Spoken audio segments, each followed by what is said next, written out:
There are 3 words that project managers fear above all others. Could you just...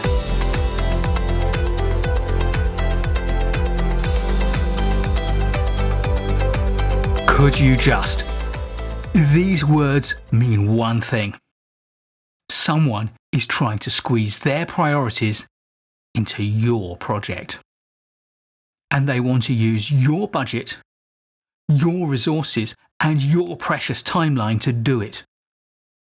There's a word for this. Scope creep. It's dangerous, and you need to stop it. Happily, there's a very simple 2-step process for dealing with scope creep, and we'll look at it in a moment. But before we look at how to handle scope creep, we do need to acknowledge that sometimes scope needs to change. So, afterwards, I'll discuss 2 approaches to managed scope change on a well-regulated project. But first, how do we stop scope creep? Scope creep occurs when people try to stretch the boundary of your project scope. Now, this can happen because they're opportunists, passionate about their own priorities. Or it may happen because they simply want to take advantage of you and your project's resources. Bastards. Or possibly they just don't understand the rules. Maybe they're just plain stupid.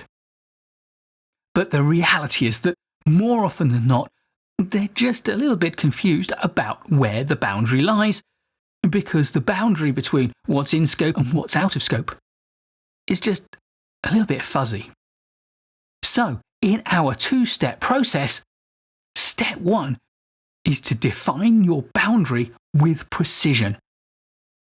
Document clearly everything that is in scope, but also document what is out of scope.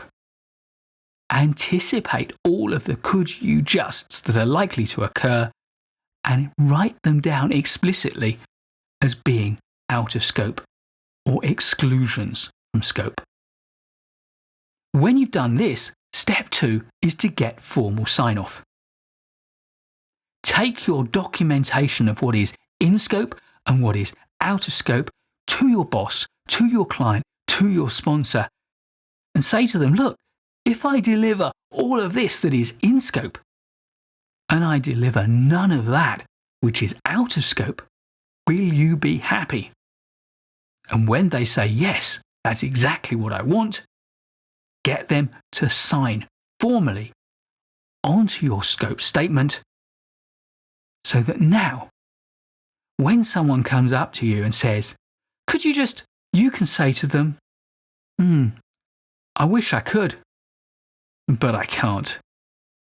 Because look, I've got a signature which says I mustn't. But of course, sometimes we need to accommodate changes to scope.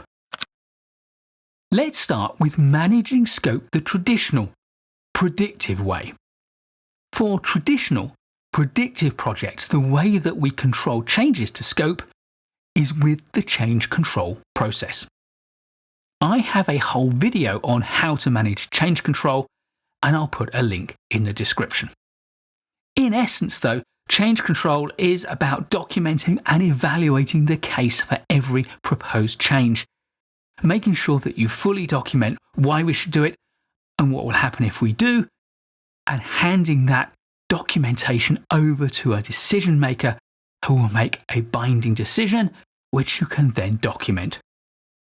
That decision is available to audit and therefore guarantees the transparency and accountability of your change process. But what do we do in Agile or adaptive projects? Let's look at managing scope in the Agile adaptive way. Most Agile methodologies and frameworks manage scope with a backlog. Again, I have a video on this, a video which answers the question, what is a product backlog? And I'll put a link in the description. The basic idea here is simple.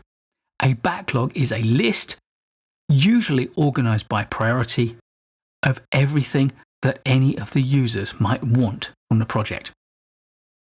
When we plan a period of work, usually called an iteration or a sprint, then we draw requirements down from the backlog to implement during that iteration period. At any time, or possibly at specific times depending on the methodology you're using and the way you're implementing methodology, we can add or remove items from the backlog. Certainly, periodically, the team will assess the backlog to consider whether there are any new ideas, any ideas that need refining, or ideas that we should remove from the backlog because they are no longer relevant. This process is usually referred to as backlog grooming. This way, the project always has an up-to-date list of the items of scope or functionality or capability that are required and can prioritize them at each iteration. What this means is that Agile projects build scope change into the process from the outset. Whatever approach you use, scope creep can be deadly for your project. It can increase your costs, it can increase your demand for resources, it can increase the time your project takes, and it can increase the risk of your project. So you need to deal with it. Happily, now you know how. Please do give this video a like if you've enjoyed it or learned from it. I'll be making loads more great project management content for you, so please do subscribe to the channel and hit the bell so you don't miss any of my videos. And I'll look forward to seeing you in the next one.